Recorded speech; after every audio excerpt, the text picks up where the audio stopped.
வணக்கம். இலங்கை செய்திகளுடன் நான் நிரோஷன். விரிவான செய்திகளுக்கு முன் தலைப்புச் செய்திகள். ஆஸ்திரேலியாவின் துணை பிரதமரும் பாதுகாப்பு அமைச்சருமான ரிச்சர்ட் மார்லஸ் இலங்கைக்கு உத்தியோகபூர்வ விஜயம்.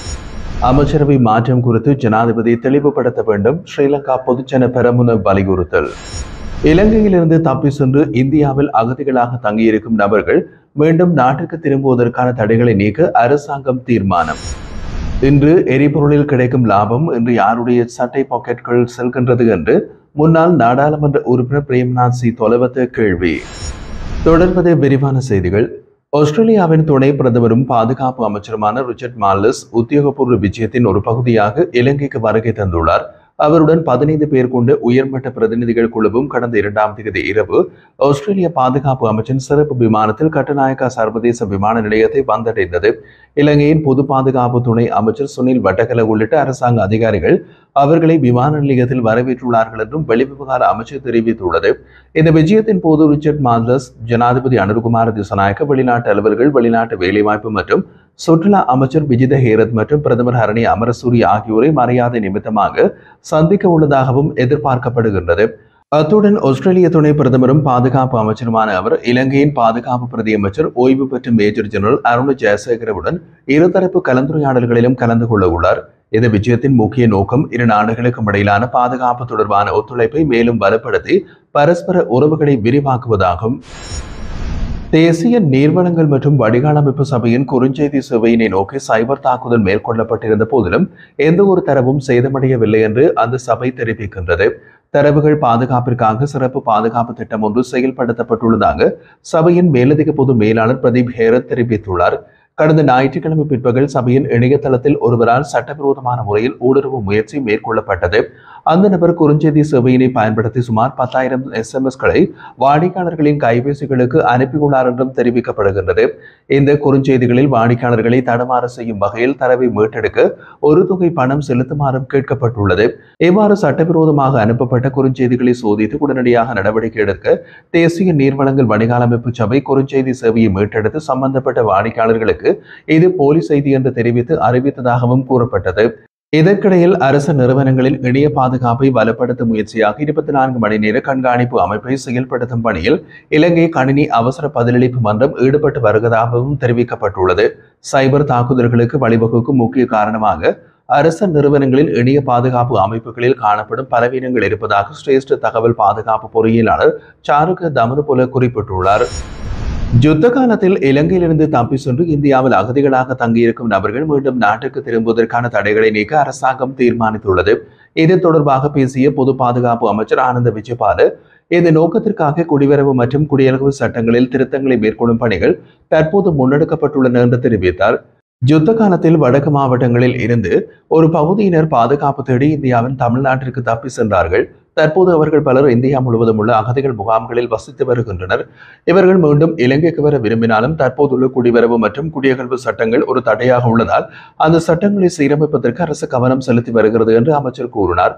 இதே தொடர்பான அமைச்சரவை பத்திரம் விரைவில் சமர்ப்பிக்கப்படும் என்றும் அவர் தெரிவித்திருந்தார்.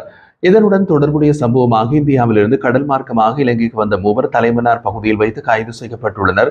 கைது செய்யப்பட்டவர்கள் 24 வயதுடைய இளம் தம்பதியினர் மற்றும் அவர்களது 3.5 வயது குழந்தை என்றும் போலீசார் தெரிவித்தனர். போலீஸ் விசாரணைகளில் அவர்கள் 2023ஆம் ஆண்டு மே மாதத்தில் படகு மூலம் இந்தியாவுக்கு தப்பிச் சென்றதாக தகவல் வெளியாகியுள்ளது. முன்னாள் பாராளுமன்ற உறுப்பினர் பிரேம்நாத் சி தொலைவத்து அன்று எரிபொருளில் கிடைத்த லாபம் கஞ்சன விஜயசேகரவின் சட்டை பைகளுக்குள் சென்றது என்ற உண்மையெனில் இன்று அந்த லாபம் யாருடைய சட்டை பைகளுக்குள் செல்கிறது என்று கடுமையான கேள்வி ஒன்றை எழுப்பியுள்ளார்.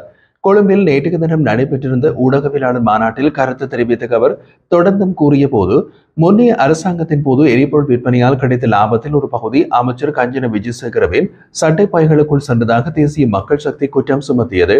இப்போது உலக சந்தையில் எரிபொருள் விலை வீழ்ச்சியடைந்துள்ள நிலையில் இலங்கையின் விலை குறையவில்லை என்றால் அந்த லாபம் யாரிடம் செல்கின்றது? அதிக விலைகளால் நாட்டில் மக்கள் துன்பப்படுவதாக கூறிய அவர், அன்றைய குற்றச்சாட்டுகள் உண்மையாக இருந்தால் அதற்கான நடவடிக்கைகள் எடுக்கப்பட்டிருக்க வேண்டும். ஆனால் அதனை வழிகாட்டிய அதே நபர்களோ இன்று அரசாங்கத்திற்கு ஆதரவாக செயல்படுகிறார்கள் என்றும் சுட்டிக்காட்டினார்.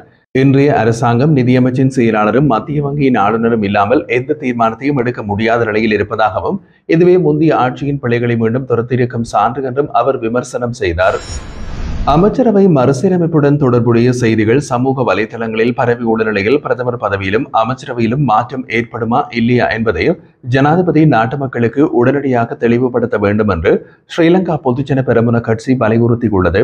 இந்த நிலைப்பாட்டை உறுதிப்படுத்தும் வகையில் கட்சியின் பொதுச் செயலாளர் சாகர காரியவசம் கூறுகையில், பிரதமர் மற்றும் அமைச்சரவை மாற்றம் தொடர்பான செய்திகள் சமூக ஊடகங்களில் பரவி வருகிறது. இவ்வாறான தகவல்கள் இலங்கை போன்ற நாடுகளுக்கு பெரும் பாதிப்புகளை ஏற்படுத்தக்கூடியவை. அரசியல் ஸ்திரத்தன்மை இல்லாத நாடுகளுக்கு வெளிநாட்டு முதலீட்டாளர்கள் வரமாட்டார்கள். அதேபோல் உள்ளூர் முதலீட்டாளர்களும் புதிய முதலீடுகளை செய்வதற்காக தயங்குவார்கள்.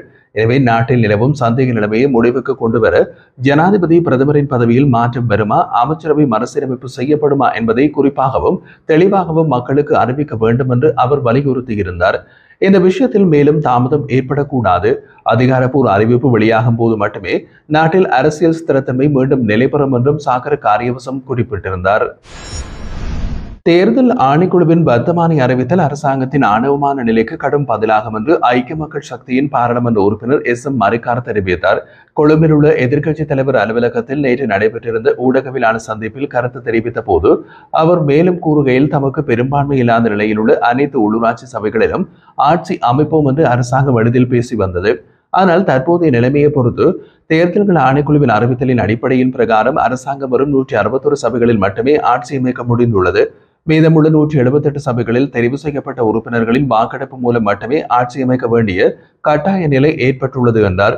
மேலும் இந்த மாதம் உலக சந்தையில் எரிபொருள் விலைகள் குறைந்துள்ள போதிலும் நாட்டில் எரிபொருள் விலை குறைக்கப்படவில்லை. இதன் மூலம் அரசாங்கம் மக்களின் நம்பிக்கையினை இழந்து வருகின்றது. இலங்கையில் எரிபொருள் விலை குறைக்கப்படாததற்கான காரணம் என்ன? அரசாங்கத்தில் ஊழல் மற்றும் மோசடிகள் நடைபெறுகின்றனவா அல்லது உள்ளூராட்சி தேர்தலில் பெரும்பான்மை கிடைக்காததால் மக்களிடம் அரசாங்கம் விரக்தி அடைந்ததா என்றும் அவர் கேள்வி எழுப்பினார். மத்திய வங்கி ஆளுநர் பதவியில் இருந்து விலகும் எந்த திட்டமும் இல்லை என்று மத்திய வங்கியின் தற்போதைய ஆளுநர் நந்தலால் வீரசிங்க தெளிவுபடுத்தியுள்ளார். தனது பதவியினை ராஜினாமா செய்ய உள்ளதாக வதந்திகளாக பரவி வரும் தகவல்கள் முழுமையாக தவறானவை என்றும் அவர் குறிப்பிட்டிருந்தார்.